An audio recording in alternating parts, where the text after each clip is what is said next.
zurück bei einer neuen Episode von Kaméidi, Luxemburgs finest Metal Podcast. Finest Metal Podcast. Überhaupt. Bonjour, mon Pit. Wow. Wow. A Person her. Wir gesehen Eis. Und dir gesehen Eis auch. Was lebt? Froh als wilde Eis gesehen. Ich meine, das mehr und gewünscht. Ne? Das hängt davon auf, was wir für Feedback kriegen. Das stimmt. Das stimmt. Ja. Danke, dass du feiern. Absolut. Haben wir das so gemacht. Absolut.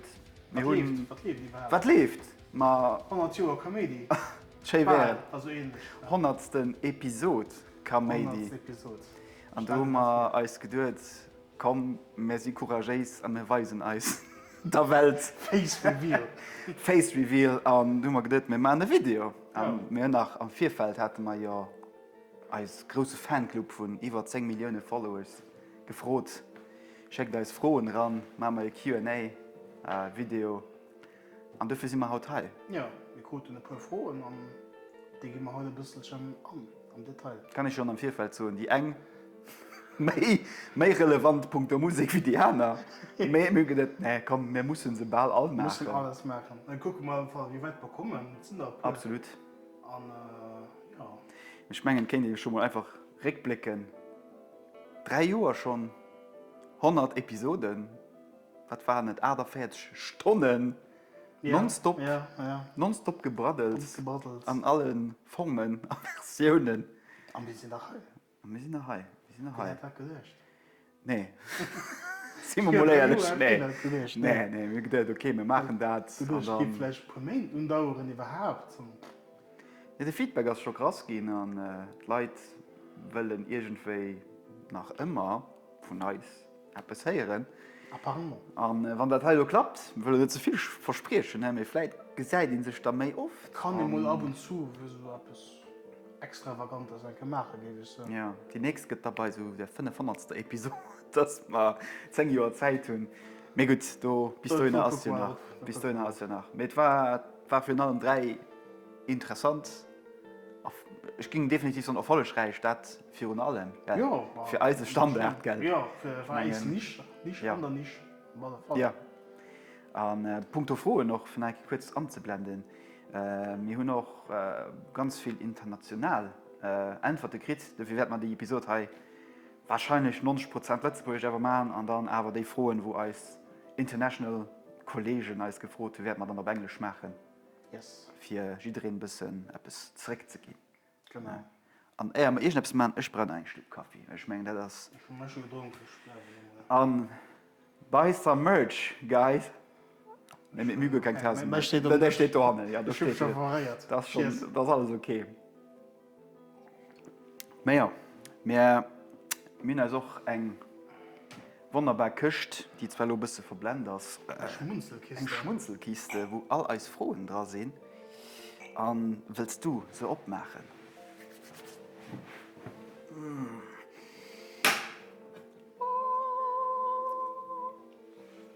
Voilà. Wow, guck. Das ist mehr groß wie den Inhalt, das muss ich leider so ne? Also, das ist besser wie nichts. Absolut, ja. Absolut. Aber ich gebe so einen Schnapp da hin. Darf ich mal schnappen? Ja, was das lo wert? Dann ein bisschen Ambiance hier. So, da gucken wir mal, fangen wir direkt an. Was auf der Kopf? Oh, direkt eine interessante Frage von die Anchoret. Ein kanadische Band, mit denen wir auch schon etwas gemacht haben, wo uns auch irgendwie total unterstützen.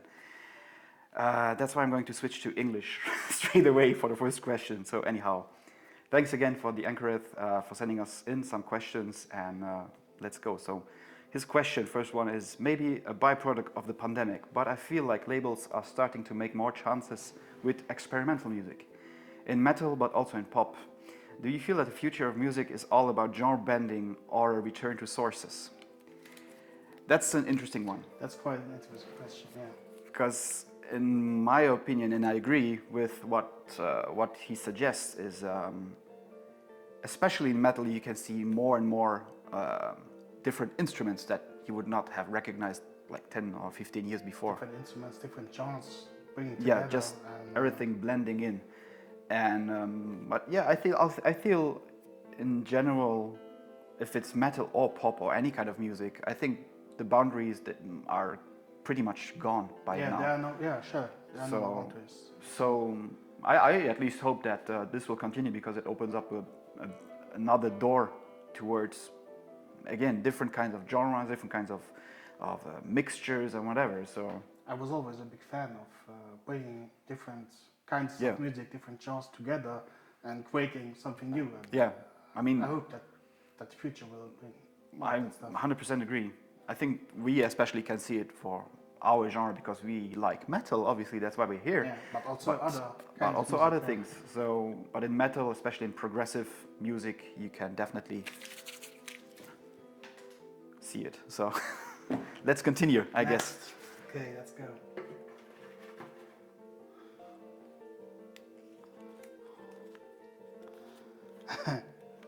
Okay, er ist ein Froen von also ein Lützeburgischen Kollege von Supply. Ah, du wirst lachen noch.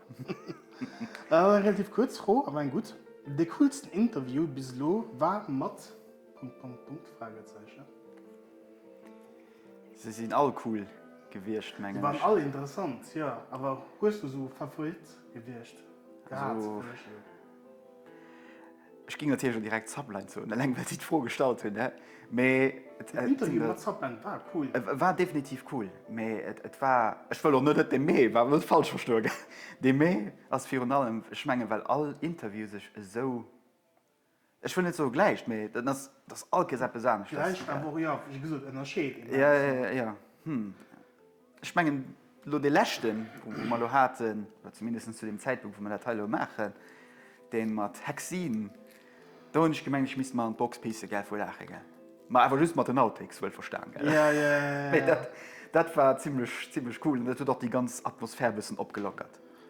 Ich gesagt, mein Top 3 so ein bisschen, aber Top 3 schon so nicht so richtig gelöscht. Also Just zum Gefühl hier, ja. Ja, vor allem mit David von Blanket Hill. Ja. Sublines, aber effektiv auch Hexin. Ja, Blanket Hill gehört definitiv auch dazu. Ja. Ich meine, am Anfang hast du alles auch aufgesehen, so, die allererst waren weird, gell? Ja. Nein, das war nicht gegen Bands, also mit waren, Nee. du war mehr ganz anders. Ich meine, das Ja. war, so, Ich meine, als Devis war immer von der Long Option, mit der natürlich aber wirklich gelabbert. Ja, gell, ja, über die viel letzten verbessert. 100 Episoden. Fahren wir weiter. Das sind wir ziehen Sie, mein Herr. aus der Schmunzelkisten. So, warte mal, hi. Bist du so gesendet? One more from the anchoret. So, how did you get started with the podcast and why interviews? How did we get started? Out of boredom? Yeah. Out of the fact that we were all stuck in the pandemic? Yeah, And sure. that was the main goal, the main reason why we said, okay, let's finally do it. Because we were talking about it for quite some time, actually, before.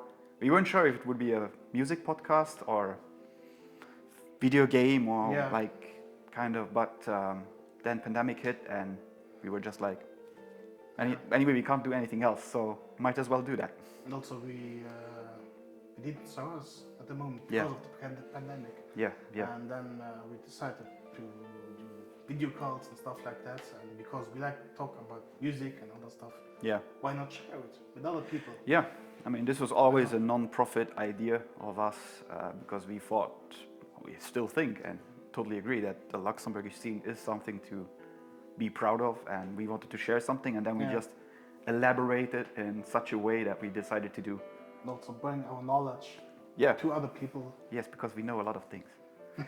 We drink Apparently. and we know things. What? I drink and I know things, exactly, yeah. So, and why interviews, basically, I mean, it was only fair to try and to get some Luxembourgish bands, first of all, and then later on, obviously, with the Anchor again and many other international acts, to get some attention towards us and towards the Luxembourgish metal scene. So, yeah, I guess that's the reason. Let's go. That's a good reason. Ja. Weiter. Also mir Absolut. Du darfst. Warte mal, dann nachher in der Schmunzelköcht. Verreist oder regnet. Ein bisschen Déjeuner. Ambiance. Buy some Zum merch.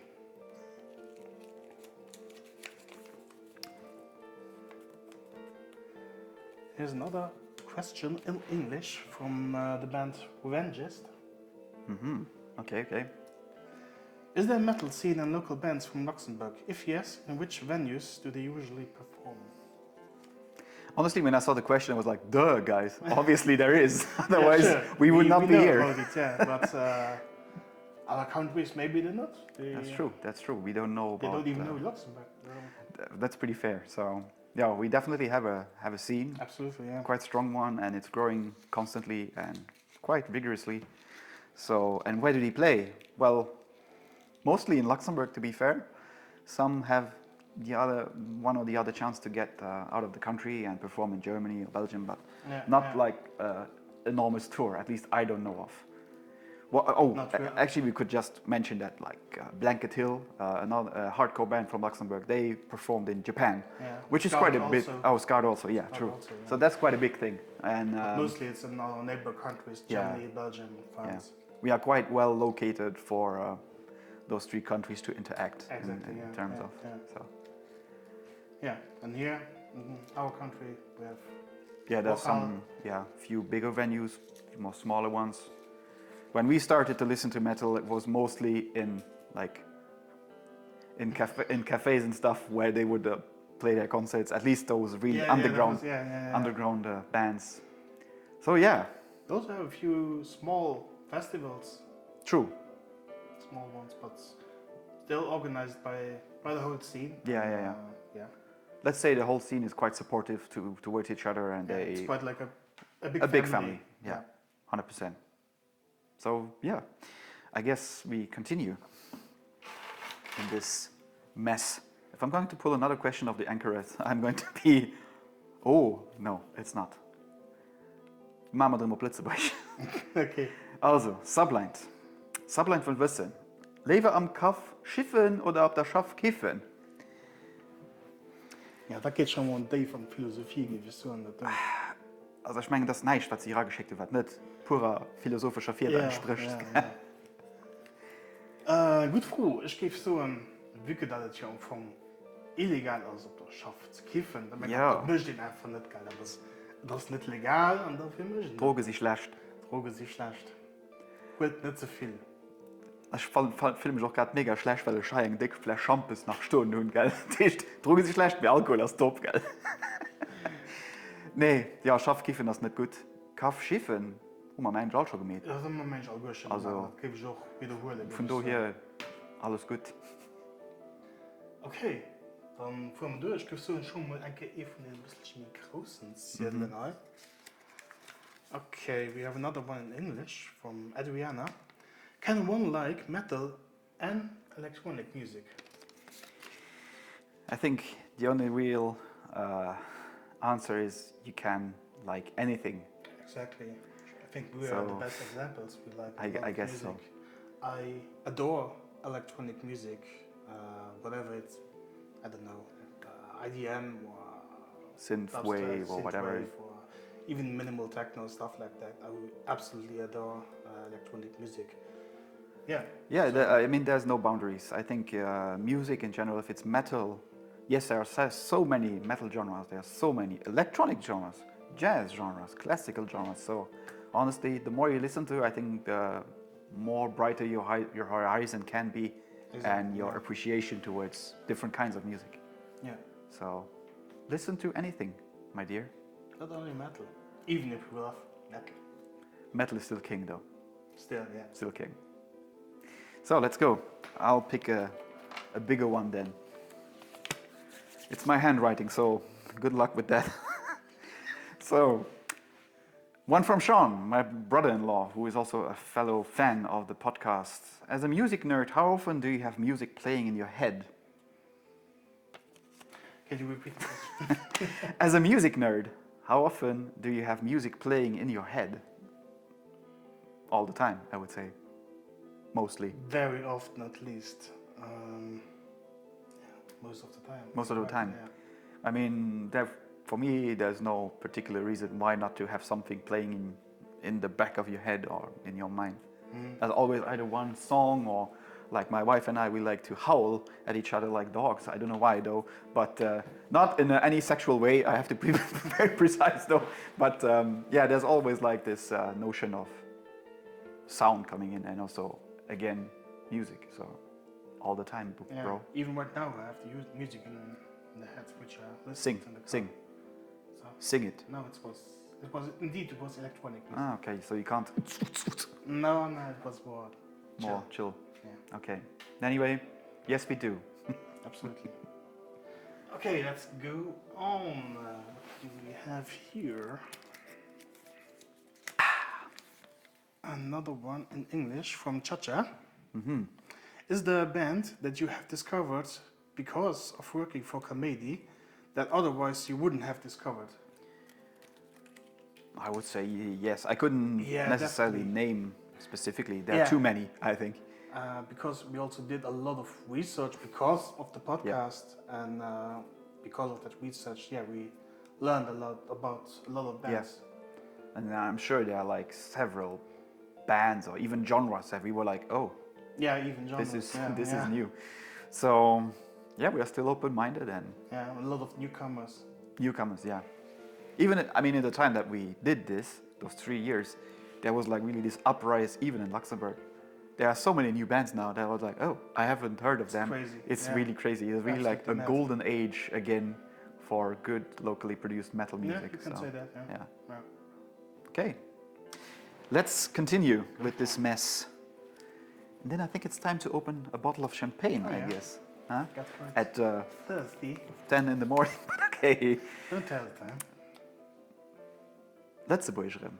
Schon Okay. okay. Tendenz immer im Switchen. Lost in translation. Yeah, lost in translation. Again, nein, vom Sublind Collegian, die heißt ganz interessant. Froen geschickt hun. Also, was gäbe dir echter überleben?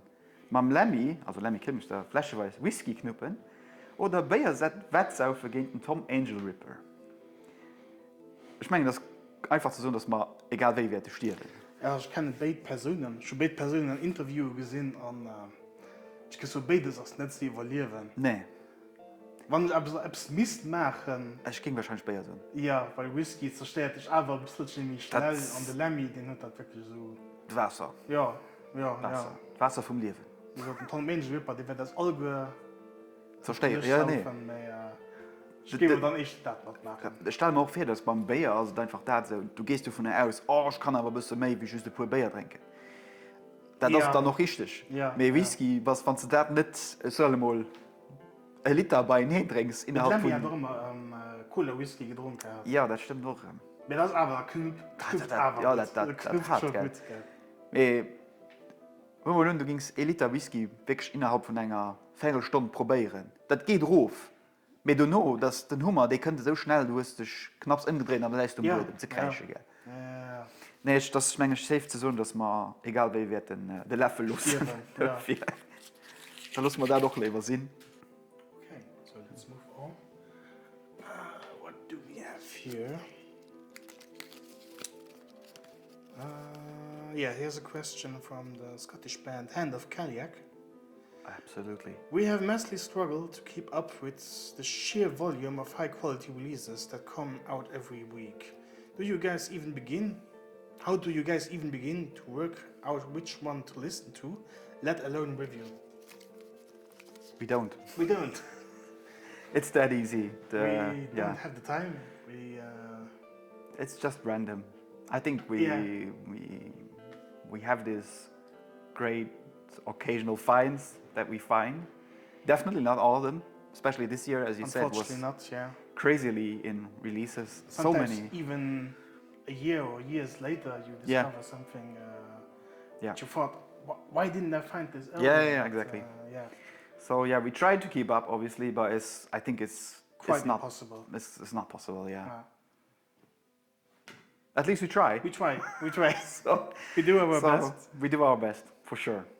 So, I guess. I mean, even you have discovered Hand of Cailleach. Yeah. Out of. For example. No, not this year though. Not this year. Okay. It was 2 years ago, I think. 2 years. But also that was a very random fact. And then again, I have to give a big shout out to Bandcamp. It's quite an interesting platform to discover similar artists or similar records that the one you are currently listening to.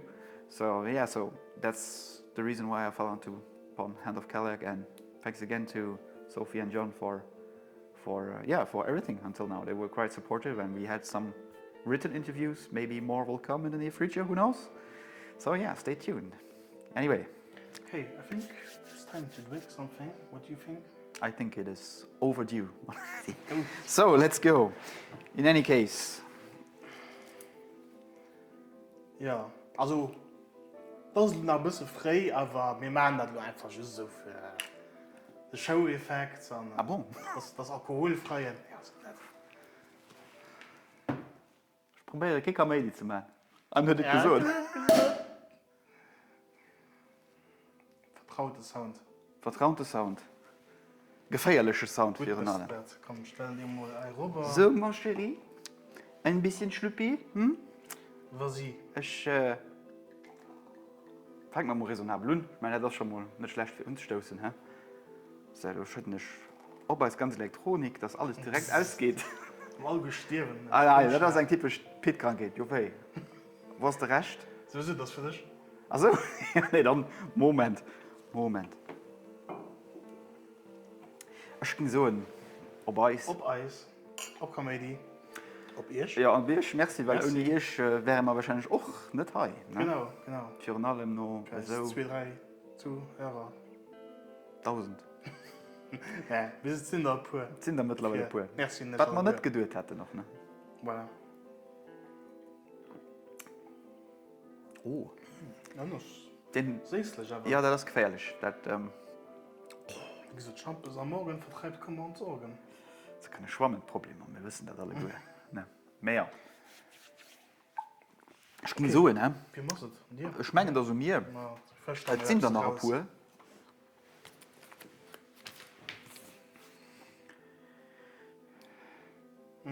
Eine andere Frage von Adriana, so back to English.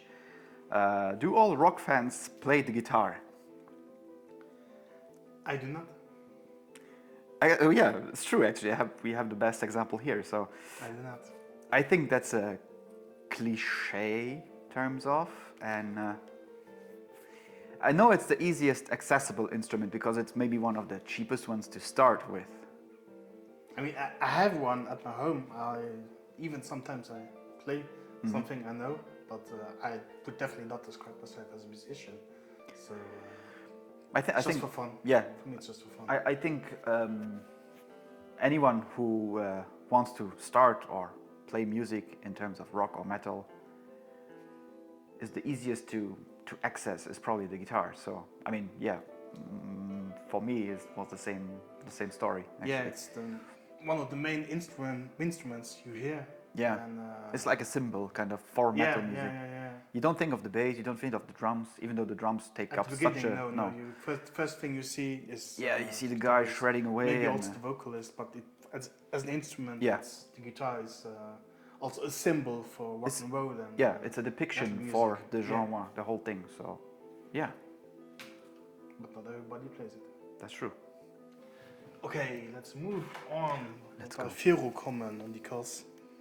Es sind nach 4 Stunden high. Ich hoffe, dir Zeit. Stunden. As Sublines.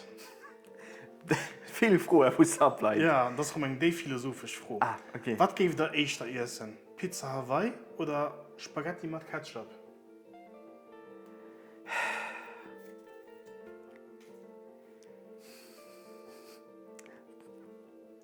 Für mich ist es offensichtlich. Ich bin okay großer Fan von Pizza Hawaii. Ich habe Pizza Hawaii schon probiert gehabt. Ich bin nicht der größte Fan. Aber das ist besser wie Nudeln mit Ketchup. So viel kann ich sagen. Ja, aber ich muss aber so. Ich finde das schon gies. Nudeln mit Ketchup. Ja. Mama Wie hat ist Sriracha Froen? gemischt. Das ist erstaunlicherweise nicht so schlecht, wie ich mir das vorgestellt habe. Es war nur nicht, weil ich mit Begeisterung gegessen habe. Mir Ja, hat mich aber das positiv überrascht. Mehr. Ich meine, ich muss auch mal Pizza Hawaii oder Pizza mit Ananas dann. Ja. Das Problem ist, mit den Ananasstecker sind einfach zu dick. Es ist nicht sicher, weil das ein bisschen wie dünn Ja, das filiert finde ich wird, wie angenehm, Trüffel. ja. So, ganz dünn, da wäre das Pizza Trüffel, das wäre auch geil. mit Ananas. Nee. Nee, ich meine dünn von der. dünn wie bei einer Trüffel, mir dass du so dann Ananas schneidest. Okay, das ist einfach so. Ganz hauchdünn. Okay. Kenn ich mal feststellen, da wäre So macht Balance. die Flieren, ja. Balance zwischen salzig als Eis. Mir geht schon viel zu weit. Wir konnten nicht mehr so froh fürs Hablein. Vielleicht ein paar anständiger. Das sind aber auch die Die mal weggelöst. Mir ist das philosophisch geholt. Ja. So. Na, guck mal, weil nach jetzt am Sammelsurium pro Frohe geht. Oh, hi. Ein anderer Froh. Mit philosophischem Background. Moment. Schluss ist das alles fallen.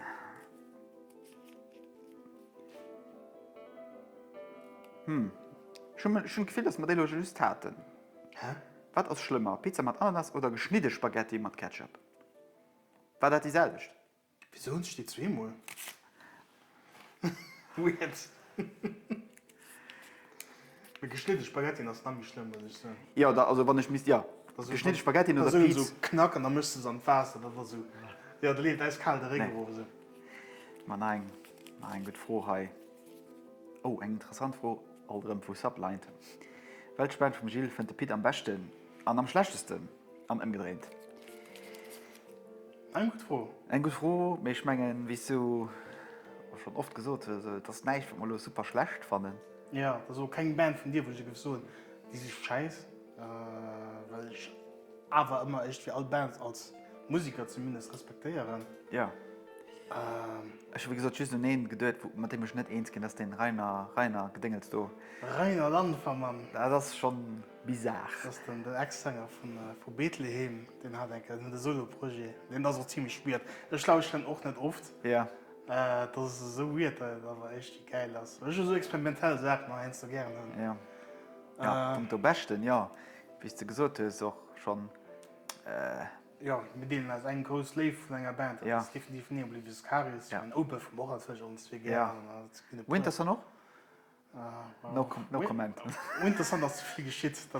Du spätzt man nicht drüber. Wonnen sind Dave. Die sind, ja, das ist so frisch. Mit Salz da geschmass. Dem nicht Oblivious Caris, das ist eine von den Bands, wo man wirklich manchmal von Anfang an so, wow, auf dem Podium gesagt haben und nach immer durchstehen. Ja, definitiv, wenn man den Ruf kennt. Absolut. Punkto schlecht, du für dich, also, ja, wie gesagt, schlecht. Weißt du, vielleicht das ganz viel, das Shoegaze. Shoegaze ist nicht so eine Menge. Ja. Versuche ich mal kein Soul Crush zum Beispiel. Nein, ich warte noch. Slow Crush. Slow Crush, pardon. Soul Crush. Wir haben so gut in einem Band. Slow Crush, ja.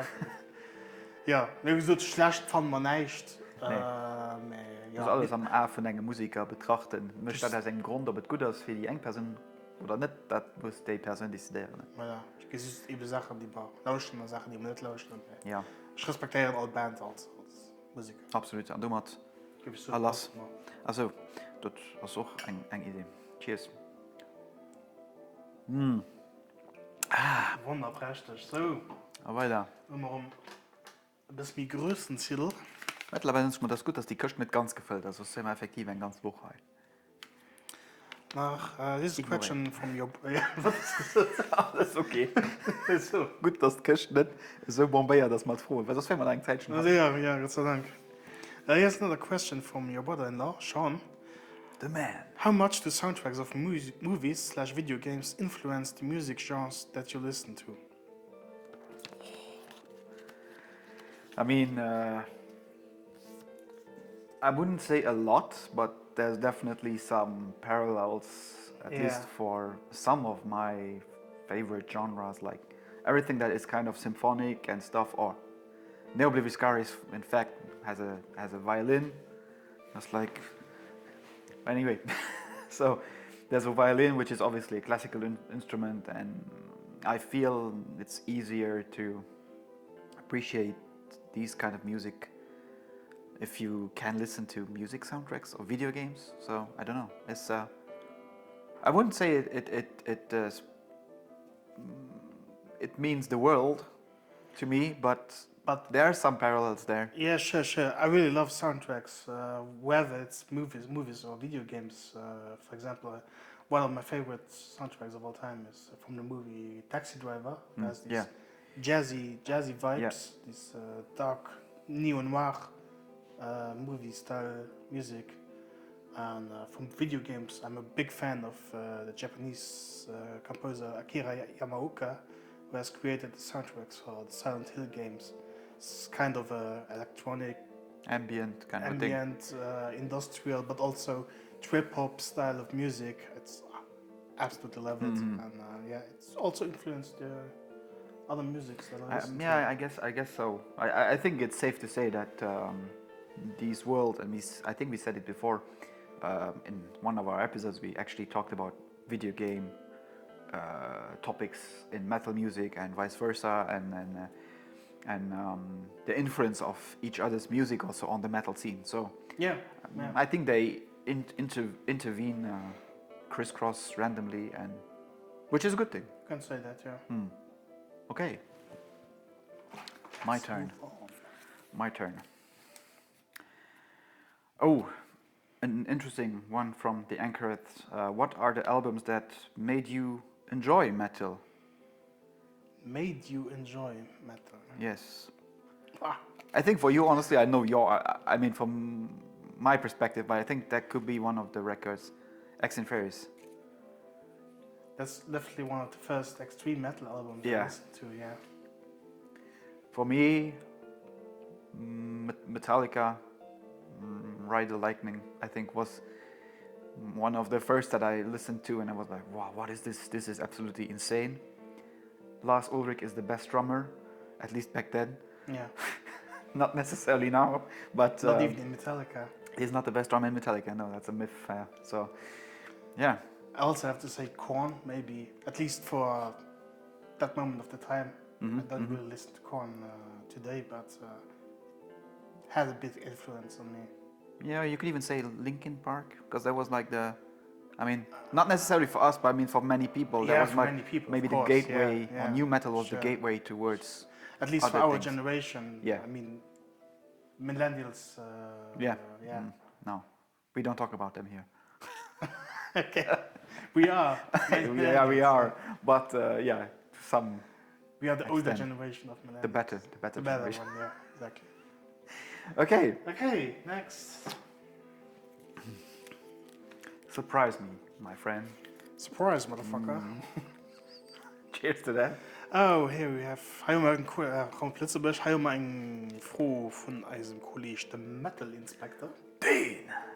Was müsst ihr meinen nur gemacht gehen, für mehr jung Leute für den Metal zu begeistern?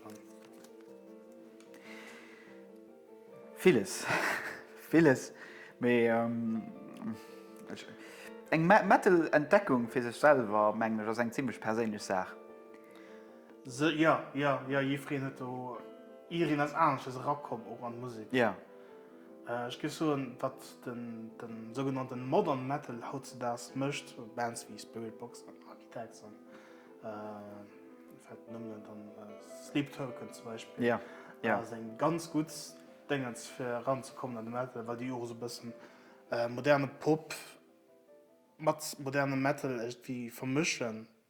Ziemlich interessant, an der Weiß fand ich sogar. Ja. Das fand ich gut, ob das du mehr gemacht gehen. Weil du natürlich dann auch auf der anderen Seite um Metal Elitist, die du das komplett ignorieren und schlecht schwätzen. Ich meine, das wird aber auch dummer zu denen, weil die Leute vielleicht nicht die Moyen hätten, für sich so einfach zu machen. Wegen Leute. Die Elitisten, sag ich mal, die mit dem Point of View kommen, nee, das ist richtig, das darf nicht so klingen, Ja, weil ich hatte vielleicht... Ich mit 80 Euro Trash Metal angefangen, und das ist der Shit. Ja, keine Ahnung, Ja. und dann ist dann schon ein Blockade. Aber was mich mehr gemäht gehen, was bei denen mir noch ging auffallen, wäre vielleicht an der Schule wird Musik traitiert bis einem gewissen Alter. Es gibt natürlich über die großen klassischen Komponisten, vielleicht auch die, was über Jazz geschwärzt. Ich fand mindestens die Notion da sind, hey, okay, es geht doch das, das ist nicht verboten, es zu lauschen. Ja, zumindest ein bisschen Geschichte zu Ja, bringen. weil mittlerweile Hummer. Mittlerweile sind es aber 7 Jahre bald, gell? Von plus minus, nein, nicht 7 Jahre, man die rechnen nicht, 50, 60 Jahre vielleicht, wo man aber genug Evenemente hatten, wo Metal-Musik auch bis heute definiert wird. An den Mainstream auch influenziert. Ja, absolut. Ja, was das auch, ich fand, Elitists sind ein großes Problem für neue Leute an den Metal ranzubringen. Ja. Weil uns da können, das ist so einfach, wenn dann schlecht das Slipknot, meine Lieblingsbands, du warst schon direkt in den durch Ja, mit ja, verschiedenen richtig. Leuten. Und das fand ich, das lauscht das einfach, was er will. Lauscht das, was Ja. dir Spaß möchte und scheiß auf die anderen Leute. Das ist absolut richtig. Scheiß auf das, was die am Internet so, weil du stehst sowieso nicht mehr scheiß. Scheiß auch vielleicht, ob das, was mir halt gerade so, weil Ja, vielleicht sind dann vielleicht verstanden, auch aber das ist okay. Ja, Wir können genau. damit leben. Genau. Damit gehen wir zurück. Zurück an Vergangenheit. Zurück an Zukunft. Aha. Auch eben als Followers, den Thierry, den Tourist. Ne? Wie lange kennt ihr euch zwei schon? Respektive, wo habt ihr euch kennengelernt? Ich meine, die ist richtig froh, oder einfach als zu lang. Oder vielleicht nicht lang genug. Das für nur nostalgisch und romantisch zu machen. Prähistorischer Zeit. Prähistorischer Zeit. Ja, was haben wir das kennengelernt? War so 2005? Noch echter. 2004 oder so. Ja, boah, das ist ein Unterschied, wow. Nein, das geht nicht. Wir waren Das aber musst beim du- Lycée, wir waren uns wie am LTB, du hast kennengelernt bei so Elektrotechnik-Klasse. Besten Schuljahren. Ja. Man kann nur sagen, dass du nicht gerade von Anfang an, aber so ein Jahr mich spät kann ich sagen, dass du Ja. eine krasse Freundschaft gebildet Ja. hast. Wo aber auch so wirklich aus dem Nicht kommen, sondern so Ja, bis heute noch immer stark ist. Bros for life. Bros for life. Bro Fist her. Mehr, Ja, war die ganz froh. das war die ganz froh. Okay. Mehr will den Thierry nicht wissen. Und der Rest ist geheim. Was bei Kameidi geschieht, bleibt gewöhnlich bei Kameidi. Der Rest ist viel zu viel intim.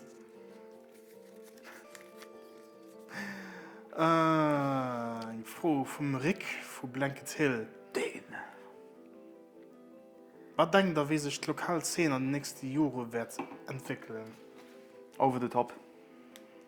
Das ist so krass, wie Das- gut es im Moment ist. Ja, das Releases, die kommen wirklich aus dem Ja, wie Champignon am hier. Ja, das ist wirklich verrückt. Es sind auch so viele Bands von mir, die ich gehören, die dann aber schon 2-3 Jahre existieren. Ja.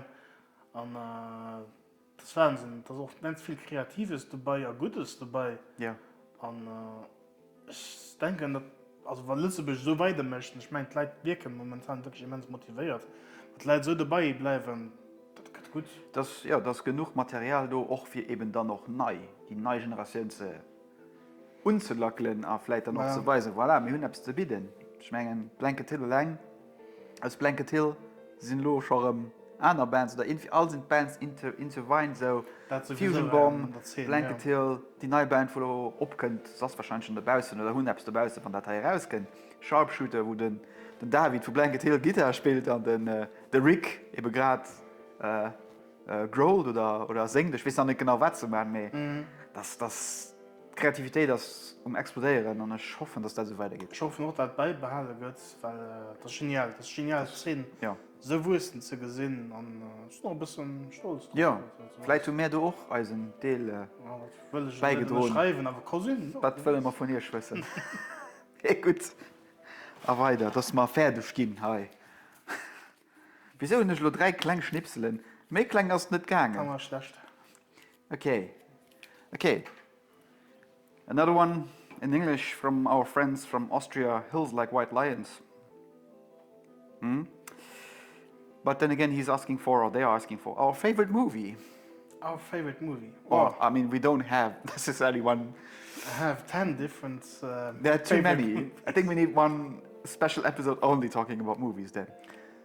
We could do that. Pick one of your favorite movies then. Spontaneously. Then I have to say Blade Runner from my list. Okay.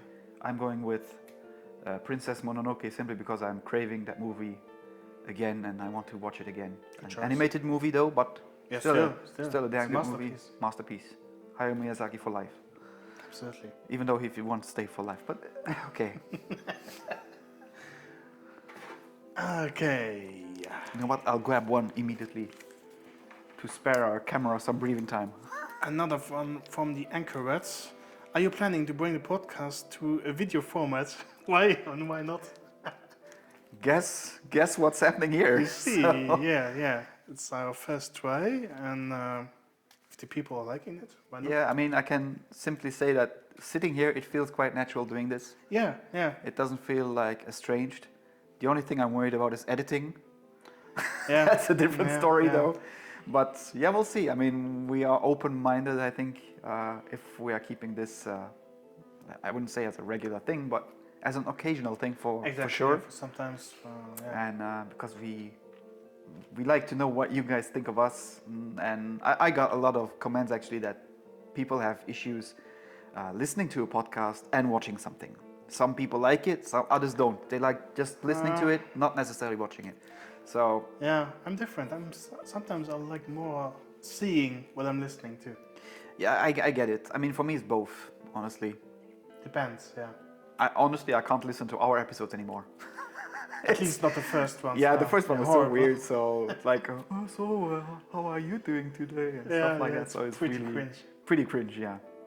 But yeah, we'll see. Somewhere. We'll see how this goes, and then we can't promise anything, but we are hopeful that it's not the first and last time that you see us. Sure. So let's continue. Eng Anna von unserem guten Kollegen den Daniel, der Metal Inspector, mit dem wir auch schon ganz viel gemäht haben, wo auch super Reviews schreibt. Insanely good Reviews, was geil, wo ich mal so, wie könnt ihr die wir da? Ich weiß nicht, was das heißt. Mehr. Fred, ist Patreon eine Option für ihr? Nie drüber nur gedacht. Nee, ich weiß nicht, was wir zu bieten hätten. Erst benutzt den Innerwäsch. Du musst ja irgendwie für Fitting Patreon Ja. Supplement Content bieten und du willst gut, wenn man du Kinder anbieten. Und zweitens, das ist ja für so Non-Profit-Dingen. Ja. War mal effektiv. Natürlich schlecht, so draus verdenken, so gebe ich nicht mehr so, aber da musst du abs Leute gehen dafür. Und ich meine, das ist schon längst schwer genug für die letzte Metal-Szene. Für das die entweder CD, Vinyl oder Merch verkaufen. Ja. Und ich meine, wir haben selber für eine längere Zeit schon haben wir Shirts bestellt, wo auch viele Leute gefragt haben. Und es war schon bewusst, dass das teilweise eine okkasionelle Sache wäre. Weil, ja, wir bringen uns nicht raus, das ist das, was wir gewöhnlich gerne machen. Das heißt, nur zu lauschen und wie wir schwätzen. Wir machen ein bisschen das, was wir wollen, und wie wir wollen, und wie niemand wollen. Wir hoffen, wir machen gut, das ist der Hinsicht. Ich denke schon. Ja, es sind noch Leute, die es nur lauschen. Ich denke schon. Irgendwie. Absolut. So. Subline, nein, ja. Die beste Frage. Okay, ich meine. Lever Ketchup kreischen oder Konfetti furzen? Ich muss sagen, wenn ich die Frage gelesen habe, wie sie rangekommen sind. Ja. Ich war ein bisschen. Okay, das ist nicht das, was wir so wert tun. Ja, das ist auch gut. Das ist eine wichtige Frage. Das ist eine interessante Frage. Ja. Ich glaube, du gehst durch, das ist eine Antwort. Ja. Kreischen geht weh. Ich glaube, also Ketchup kreischen. Ketchup kreischen geht bestimmt weh. Das kann weh tun. Und du musst dann knascht am ganzen Gesicht, vielleicht auch auf den Kleider, den du weh. Ja. Das ist einfach miserabel. Und Ketchup ist so dickflüssig, da finde ich das Ding. Tränen Löcher raus. Das tut furchtbar weh. Mehr Konfetti furzen. Ich meine, das ist dann immer etwas Spezielles. Und du furzt ja teilweise mehr am Tag, wie du kriegst. Zumindest hoffe ich das. Ja. Wenn die Buchse so ein bisschen ausrissen, da drinnen rausfällt. So. Ich kann mir vorstellen, dass wenn du bist hörst, oh, ich muss kurz los sein, gell? Ja. Und das ist schon ein gewisses Vierfried, weil es so. Du könntest dann etwas machen. Wenn du gerade plakisch durch das Haus lebst, also bestimmt mega funny. Ja, das ist bestimmt top. Lebst du oder. Mega. Wäre noch witzig, wenn du gereicht dabei rauskommst, wie wenn du Klon, weißt du, so ein Zirkus. Genau. Das könnt ihr noch dabei setzen. Mir gut. Dann gucken wir weiter. Und hier ist eigentlich die schwerste Frage, eng von den schwersten Fragen für Haut, von Blanket Hill gestaltet. Top 5 Flitzeboyer Releases von iech. Das ist schwer. Das ist verdammt schwer. Natürlich muss man Blanket Hill sagen.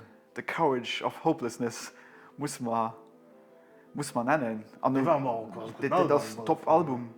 Und hat also auch manchmal schon motiviert, ein bisschen sich Hardcore umzutun und zu verstehen, was das Hardcore aus der Muschel ist. Ja, für Back on Hardcore zu kommen, war das ein ziemlich gutes Album. Einer von meinen All-Time Favorites ist die Fantasy Heresy von Ferris, ja, die muss genannt gehen. Für uns sind das manchmal noch immer Pappen. Also, ja. auch wenn es nicht sind, aber Death Metal ja. Helden. So. Da muss ich schon noch Scarred Gaia mit der so. wo aber besser als nicht wie die letzten und das einfach ernst das produziert und einfach wird wirklich Verstand gesehen von der Produktion hier wo dem Moment rauskommt. Ich weiß nicht, ob ich die gefällt oder bestimmten Self-Title gefällt. Das Sie sind so verschieden und sind auf Pierre da weiß gut dafür das schwer zu mindestens ein Album fürs God wäre dabei. ja Deftones ging ich noch nennen. Ja. This is Forevermore, der letzten. Ja. Das war den Farewell. Ach, ja, Deftones, ja. Den ist wichtig. Was ist? Sind da viele? Es sind da viele. Sind da verdammt viel. Ich finde es nicht alle am Kopf und ich vergesse darum dick viel. Wenn ich ging so von der Produktion hier, und wenn ich gucke, was ich lo weiß, was ich wieder nicht weiß, da ging ich auch Fusion Bombs so. Okay. Bei denen auch absolut eine massiv Produktion wurde dann einfach top aus von 4 bis Hannen, ob es das geht oder nicht. Und ich nur mich nostalgisch denken, da ging ich wahrscheinlich besonders holen. Ich glaube, von so neuen Releases fand ich wirklich das neue Subband-Album auch richtig gut. Ja. Ja. Sessions. Ja. Ich kenne das Wort, aber ich weiß auch nicht. Glass Idol Session, nennen wir einfach so. Den fand ich richtig gut, gell. Also, das ist auch für mich gerne. Ich weiß nicht, ob es wird, aber auch da 10 indirekt geholfen wird, auch wenn sie vielleicht nie wirklich Metal waren, sie waren aber auch nicht mal hart. Eternal Tango, meine ich, das ist wichtig zu nennen. Ja. Das wäre so die, wo man wahrscheinlich. Ich könnte wirklich mal abgezählt haben. Zu viel. Offiziell ist man einfach. Aber weiter. Was ist mir? Das und dir. Ich habe noch gerade ein Idol Champsglas Session. Ja, nein, kein ähnliches Pro. Für Subliner, 3 bis 5 Lieblingsalbume ever. Darüber haben wir schon eine Episode gemacht, jeder separat. Ein Gilles, ein Englisch. Ich weiß mich nicht mehr. Ich weiß nicht mehr. Das sind einfach 5 Wochen. Ich weiß definitiv ein Album ever, Silosis, Edge of the Earth. Ja, das bei mir bei dir, Nummer 1. Also froh. Ja. Und, Opeth, Blackwater Park. sind ich mal d'accord. Neoblivis Garris, Citadel. Den ist auch bei mir dran, ja. Ich meine, die war bei mir auch dran. Behemoth, Satanist. Okay, ja. Der war bei mir mal dran. Da muss ich Kodama von Alcest suchen. Dann. So ich nach Dark Throne, A Blaze in the Northern Sky. Und so nach Death Symbolic. Und ich mir von Death. Das war nicht. Auch von der Sound nämlich kann ich Metallica Ride the Lightning nach. Okay. Und was kann ich nachholen, wenn man so spontan abfällt? Wir hätten froh sollte lesen, das ist furchtbar. Ich habe es gelesen, mir das schon viel zu lange hier gestartet. Das hat auch nicht Stunde hier sein, dann wir hätten da von hier. Dann so nicht. Dann was so nicht dann? Das ist viel zu gut. Gell. Ich hab's bis da fragen. Es fällt mir viel zu viel an. Ich gehe gerade durch mein ganz Licht an. Winter Sun. Nee. Express. Ne? Express nicht. Auch von den ersten Album so gut aus. An der Wand ging ich just den ersten Hölle, weil du war nach Feld an der Reihe. Ja. Okay, mir fängt schon, ich fange schon mal auf zu schweifen. Das ist nicht gut. Nee, das so nicht. The Black Dahlia Murder Nocturnal. Okay, nice. Ah, ja. So, back to English. Another one from Chacha. How do you think you have grown since your first episode? I mean, it's obvious, right? We are the kings of podcast making. No, I have no clue, but I think we definitely grew in some way. And, definitely approved, yeah. And we approved. It's more fluent than it was before. At least the first 10 ones were. For me, it sounds more professional when we talk. It's a different thing when you look at the first episodes. Yeah. I think they're terrible. I can't listen to them anymore. At least the first 5 is like. Yeah. First 10. First 10, yeah. I mean, we started again. We started this out of the blue, and we just let's get some mics. Let's talk to each other, we do now. And but we'll do it over an online platform and without any script or anything. So even this is not scripted. We're still doing today without script. So. But it's more natural. Yeah. It comes more natural. Yeah. I think. We improved at least by 80%, I would say. So yeah. Thumbs up, I guess. It's not emptying, eh? Another from Chacha. Has Kaméidi changed the relationship between the two of you? If yes, how? Spicy, this. Yeah, I mean, it's safe to say that we work in two different formats and ways. Yeah. And that, to say not the least.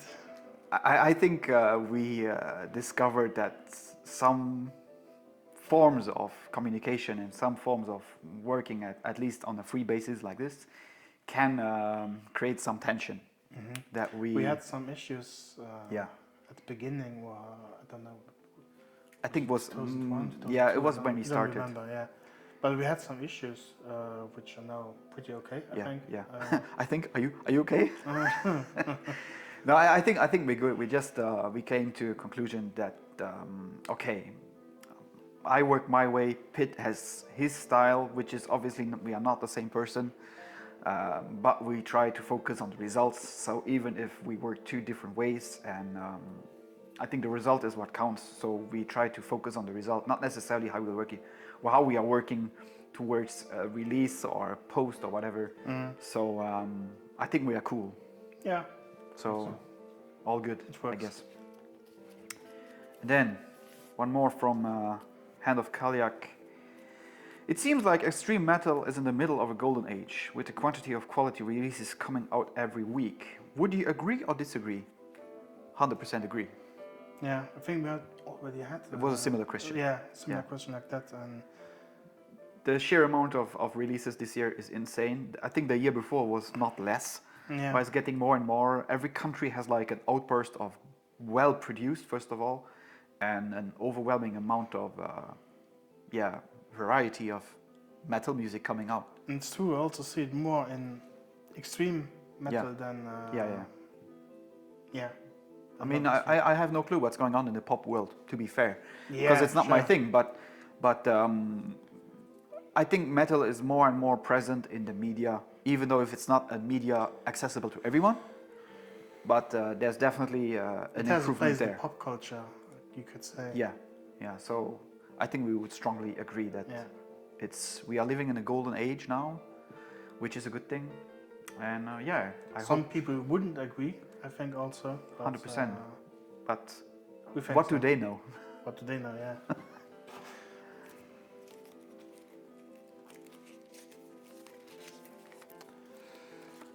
So, de Metal Inspector Fred. Kree mal super Cut von all den Intro mit sinnlosen legendären Gebroddels. Das gehört ja zu Kameidi. Ja. Ich meine, es gibt schon so viel. Ich weiß nicht, ob wir noch alles tun. Also Material. vieles Summer nach. Ja, Mir vieles ist aber auch wirklich nicht zu gebrauchen. Vieles ist wirklich auch verloren gegangen. Und, Ja. Ich meine, mehr hun Computer gewesen, Laptop gewesen, Teil selbst verloren gegangen. Wir haben auch verschiedene Episoden. Die sind dann immer so als Secret angebaut, entweder zum Schluss oder irgendwann damit, wo dann so ein Outtake sich mal dran gemischt wird. Wir haben auch schon lange nicht gemerkt, muss ich sagen. Da haben wir noch schon lange nicht gemäht. Ich meine, das in der Zeit, und ich meine, allein mit dem Video hier immer genug für den Dan glücklich zu machen. Wahrscheinlich. Aber ich dachte, wir denken noch ehrlich gesagt nicht dran. Zum Beispiel, weil ich meine, wir holen nicht unbedingt alle Wochen ab.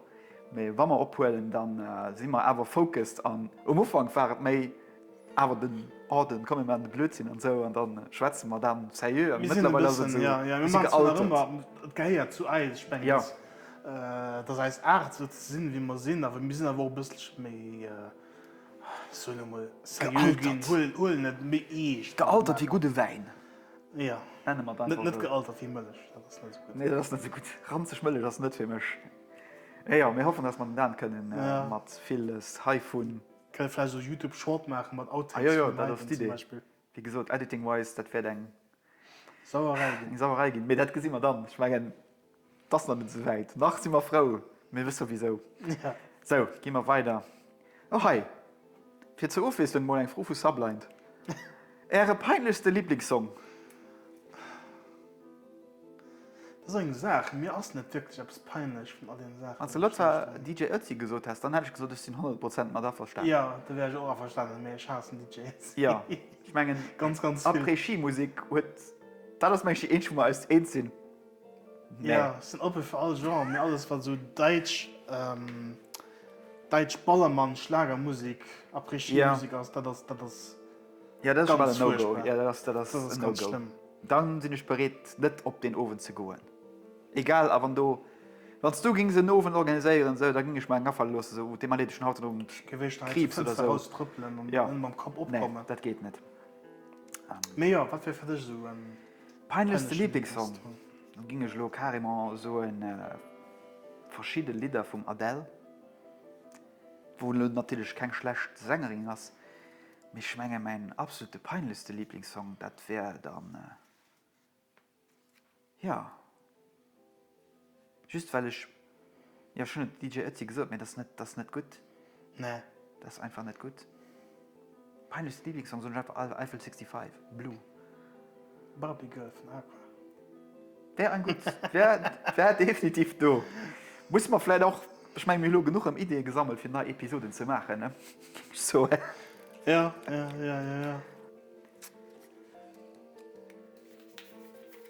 Suspense. Erst mal vom Sean.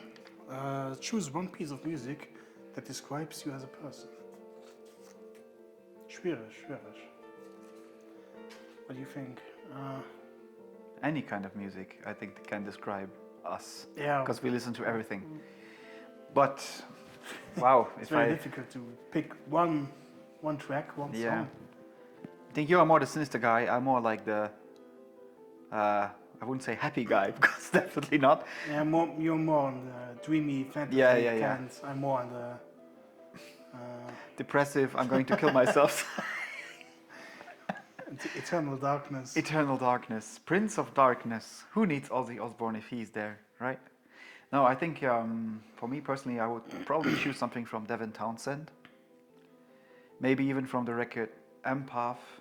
The track Genesis, I think, is reminiscent of every style of music that has ever been made. Mashed up into one piece. And I think that could be my kind of track if I had to choose. Okay. Thought of Opeth now. Opeth, or maybe the track Ghost of Perdition. Ghost of Perdition. It has also everything in it. It has a dark side, it has a lighter, more... It's a strange, moody song. Yeah. It has everything in it, so I would take that song. There you have it. Okay, I have one already, see? Go on. I came prepared. Yeah. So we'll stick to English with Cha-Cha once more. What is the most surprising thing that happened on Kaméidi? Well, I think the fact that we are doing this we are still here. and that we are still here is pretty surprising, I guess, Yeah. to us already. I mean, there are, again, so many things that happened in these 3 years. Rock Hard magazine. Yeah, sure. But I would like to say we had also one time where we thought we would end the whole podcast thing because you had other different stuff to do, and then again we came back because we thought there's more to say. Yeah, there was there was a rumble going through the country that metal music was a bad thing. Yeah. And so both of us, we took out our Superman shirts from the closet and we thought, no. Swords. Yes, and we draw the Kameidi swords and we said, no, we have to go to battle. And we went and we are still here. So, again, cheers to that, I guess. Cheers.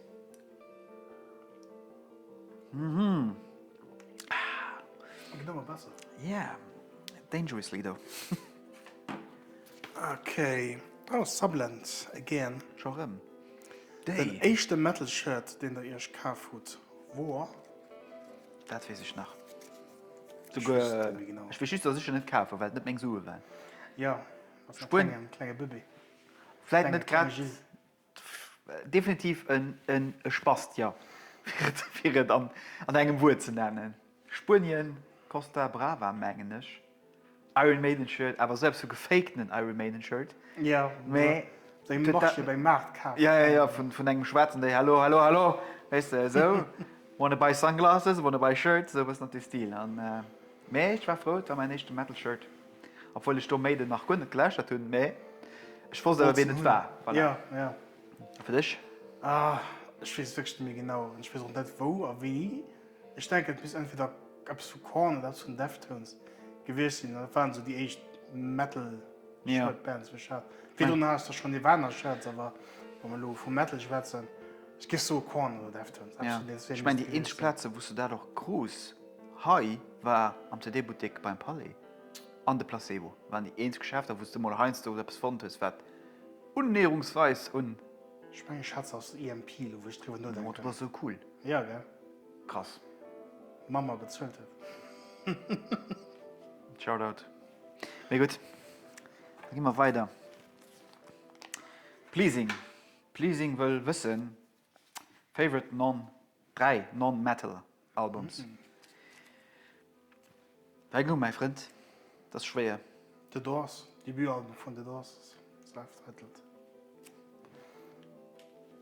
Also, es ist all gut, sind wir. Das schießt nicht. Portishead, Dummy, Jiddefalls, Perturbator, Dangerous Days. Okay. Björk, Debüt. Ich kenne da 1000 Optionen. Björk Debüt wäre stark dabei. Tubular Bells von Mike Oldfield wäre mir persönlich wichtig. Und vielleicht, wenn man schon so eloquent an weird gehen, ging es sogar Andreas Vollen weiter so in Caverna Magica, wo keiner sie erkennt. Ja. Ja, das ist schon scheißegal, keiner soll kennen. Ich kann nicht. Ja. Ja, wie gesagt, wir können noch 1000 Sachen aufzählen. Ja, genau jetzt. Aber 3 Stück oder 4 Stück geht durch. Ja, absolut. Eine Frage vom Sean. From 1 to 10, how would you rate your life right now? 8. No, I think it was never a 10 because there's always room for Has never improvement. been a 10 now. We have also always We've just had troubles lunch. in your life. We've just had lunch, so an 8. Yeah, I feel a little bit better now. Yeah, Let's so say definitely an 7.5 maybe. Yeah, maybe an I go 8. 7.5. Yeah, that's a good number. Yeah, I ate maybe too much, so let's say 7.5. No, 7.5 is a good moyenne, so to speak. Yeah. What else? Chacha wants to know, can you imagine yourself being a radio host? I do. Move on. No, honestly, I think I got the comment quite a few times that, at least for me, that I'm quite flexible and quite accustomed to talking too much and Yeah, speaking more fluently than me. Even in Luxembourgish, I think. I'm definitely more quiet than you. you're more reserved. But then again, if your mouth opens, beautiful things come out. that's It's like so sweet. sunshine coming out behind the clouds. It's so romantic. I can't take that. You have to. Okay. Anyway, let's go on. Yeah. Another one from Chacha. What are your top 5 favorite moments from Kaméidi? Well, one of is definitely this this one. one. It's a special moment, definitely. We've been here since almost 6 hours, so and we're still not done. Just saying. There are so many. Yeah, Honestly. beginning, first episode. Yeah, We both were really the shy, anticipation, the excited. anxiety, and yeah, excitement to get it done. Interviews. The first interview was quite tough in terms Yeah, of didn't know how it would work. how are you going to conduct an interview without seeing Yeah, the opposite party and stuff. had no idea about anything. No. Kring aan dat te neuren wie je zit, No. basically. And yeah. No, but there are quite a few. If you want to know more, you know, we have 100 episodes out, so make sure to check them Check out. out, yeah. Nee, dat is een deel, ja. Dat is om je. Wel zie. Viel zur Aufwieslung wurde eng philosophisch froh, aber eng gut froh für Sublined.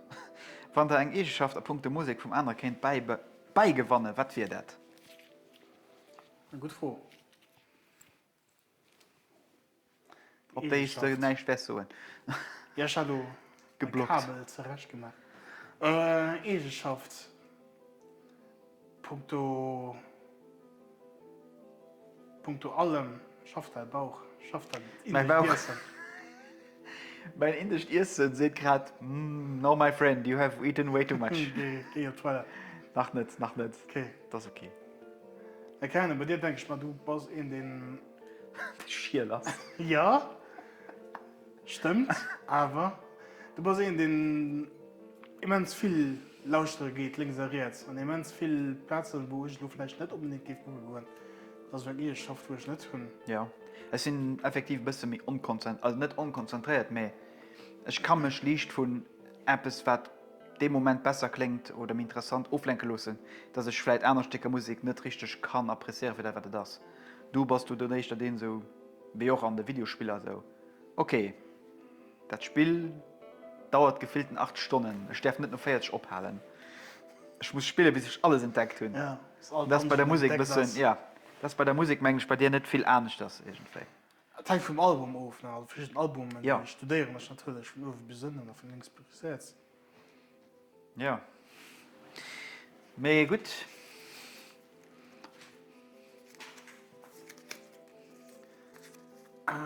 We have one from the Anchorites.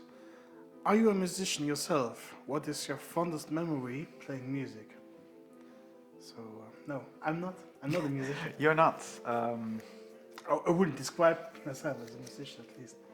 At least we can definitely say we are both music nerds in the sense Yeah, of definitely. we like to dig deep into the eternal void of music and the sheer amount of, well, good records that are out there, so we get lost in that.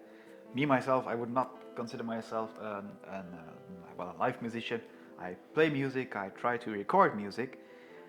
Only recently, though, I mean, I've always played guitar for at least 20 years, or years more, I think. And the fondest memory I have is back in 2021, actually also during the pandemic, where Chacha, the one who sent us in some questions also, we discovered that we have this kind of connection in this particular vibe of music, and we started writing stuff.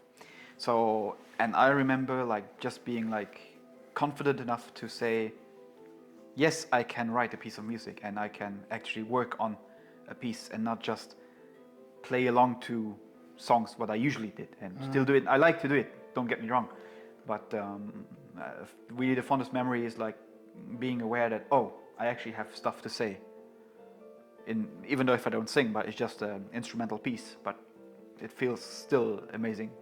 So I would say that's that in terms of musicianship. Okay, So good answer. Here's that. good. We'll stick to English though. Okay. Hills Like White Lions. You people want to know our guilty pleasure in music. Guilty pleasure. Guilty pleasure. Quite a few. Again. Yeah. I'm always not sure how to describe a good guilty pleasure. I think something I know that what goes, it means, but something that would go out of your daily routine and norm. Helene Fischer yeah. or DJ Ötzi. DJ Merci, yeah, it's great. Great. Great music. Peace. Crème de la crème. Crème de la crème. I No. think recently, start of this year, I listened to some K-pop. Okay. My girlfriend listens to a lot of K-pop, so yeah. Blackpink, for example. Yeah, I mean, I also like to listen to Lady Gaga and The Weeknd. I love The Weeknd. Great musician, great Yeah. artist. even though it's mainstream though, but I mean, even mainstream can be good. Sure. Yeah, just because they make music does not necessarily mean that they're good though. That's There's true like, also, yeah. so I think the line is very thin. For you? For me, maybe a German artist, Leif Eldin. I fell in love with years back actually. I got introduced to this musician by one of our classmates actually back in the days. The Gessner. Say it. Yeah. I don't know why. He showed me a few songs and I really liked it. It was sung in German and was like this soul, not R&B, but soul, poppy, rocky kind of thing. And I really liked it. I'm not sure what he's doing today, but there are like 2 albums that I really dig and I really like to go back to the record and then also go back in time and like, oh, this is still great. Even though it's not my type of music. So, yeah. Come. Okay. Schaff etwas, hi. Schau mal etwas drum. Schau mal, das Katastrophe, hi. One question from Adriana. Why are most metalists atheists? That's a deep question. That's very deep. We could say a lot about this. I think it's We don't want to hurt anyone. Yeah, I think it's easier said. We actually wanted to do one episode in the future, or maybe it's even out while this is still in the making. Maybe, yeah. But we want to focus on not only the impact, but the message behind many different kinds of religions in the music genre. Because already in the metal genre itself, we know of Christian metal. There are some bands who portray themselves as Christian metal. Sure, yeah. Obviously, black metal gets their bad name as Satanists, which is not necessarily true. No. Because black metal has evolved in such a way that there are so many different areas and different topics that flow into this music. So I think, yes, it's true. Atheism is very strongly represented in metal. Not necessarily because it's atheism, but because it's, again, like you said earlier, when we did our first take, that did go wrong. It's kind of rebellious music for rebellious people, and being atheist is also kind of a rebellion against... It's not necessarily rebelling against, at least for the metal music. Against society. Against society, not necessarily against another type of religion or whatsoever. So just being unhappy with the facts of maybe a situation in the country or your own personal problems that flow into the music. And so I think the question would need to be turned around a bit, and what is the impact of religion on the metal genre, I think. But anyway, that's our view. Not necessarily everybody is okay with that. Definitely is enough stuff to make a whole episode about it. Definitely. We'll see for sure. And then, our good friend again, the Metallinspektor. Wie aus ihrer Podcast bei Famill a Frënn gekommen. Der habe ich das porträtieren, wie meine Mama reagiert hat. So, wow, Mom, weißt du was, ich mache mal einen Podcast und so, und ich war Metal, so, das war es. Ja, also meine Eltern wissen bis heute nicht, was der Podcast ist. Okay. Das ist noch in einem gewissen Alter, so eine Schlummer, die sind so nicht so dran. Ich meine nicht, dass das relevant ist, weil... Vielleicht nicht unbedingt, aber einfach nur. Für den Rest von den Geschwistern so, Lass mal so, ist ein einziger Metalhead. Das ist alle gut. Der Impact ist schon mal nicht ganz so groß.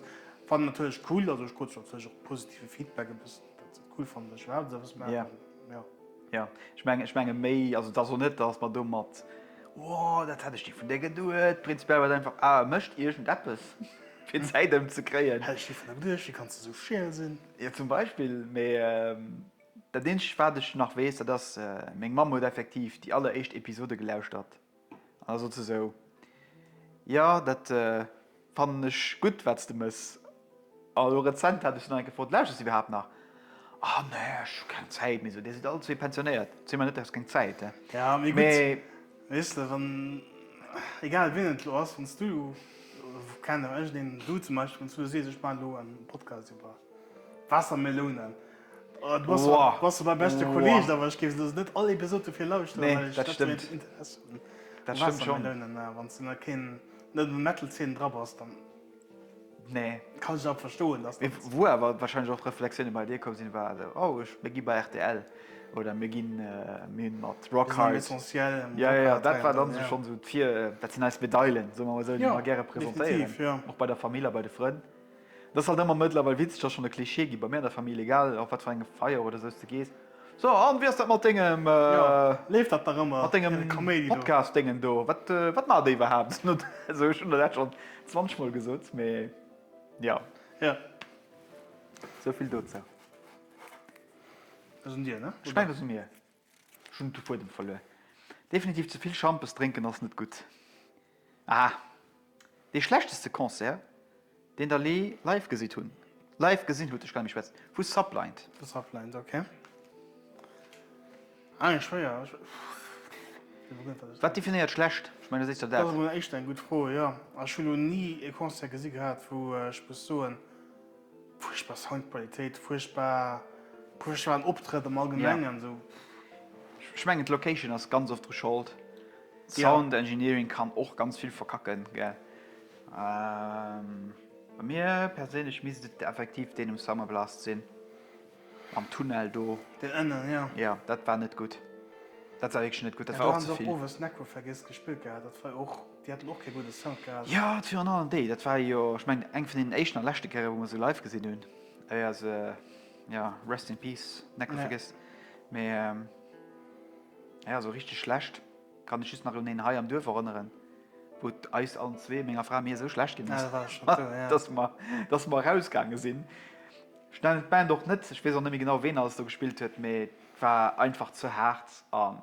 Der Bass hat sich wirklich am Mo, am Gedärms geküttelt, gell? Und das war mal zu viel. Ich kann mich noch an einen kleinen Konzert, und da war ein Mini-Festival, das Kufa gewesen. Da war so divers Deathcore-Bands, also durch gewesen. Und da war We Butter, the Bread with Butter. Eine Band, die ich nicht unbedingt mega gerne habe. Ja. Der ganze Saal war voller Kanner gewesen. Also Scene-Kids mit ihren farbigen T-Shirts Ja, und den hohen Kappen links und rechts tun. Aber wirklich mannerjährig, ja. Ich war doch schon, ja, ich war 27 oder so gewesen. Aber es ist immer ein bisschen komisch, viel kommen die ganze Zeit. Ja. Ne? Aber Uwe hat dann einen Headliner gespielt, Obscura. Und da war kein Mensch mehr im Saal. Da waren Kanner alle heimgegangen. Das war so ein bisschen traurig. Obscura ist ja, du musst gucken, da Voilà. gell? Ja, das war der Grund, wieso ich da war. So. Na ja. Tja, Ja. was ich.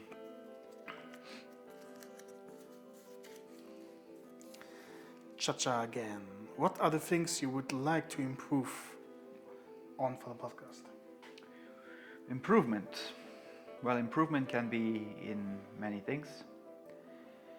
Maybe equipment in the near future, depending on how well we do and how it evolves. Improvement on us both, maybe, Yeah, which we did already since the beginning, Yeah. but everybody can improve more, Yeah. I think. maybe I would hope, at least that's my personal view, but I think chances are high that we will be able to do something like that, is get more attention internationally, because I don't know why, I'm not sure if you feel the same, but I think Luxembourgish bands are very lazy.